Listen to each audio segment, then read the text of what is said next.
Student project A2. We're going to go through a few adjustments that you can make to the query editor to fix your database or repair some of the conversion problems that may have occurred. To start off with, we're going to talk about the labels.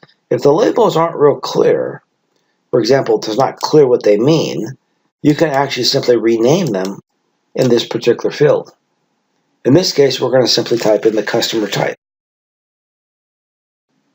That actually adjusted the field name to the customer type, and that allows us to clarify some of these values. I'm also going to change the word discount because I noticed that there's a discount and a discounts, and it's a little confusing of what these mean. So this particular field, I'm going to call this one the discount type, and on this one here, I'm going to call this the discount amount. So that shows you that you can make changes to these labels to clarify them. Now we can also go through and sort fields.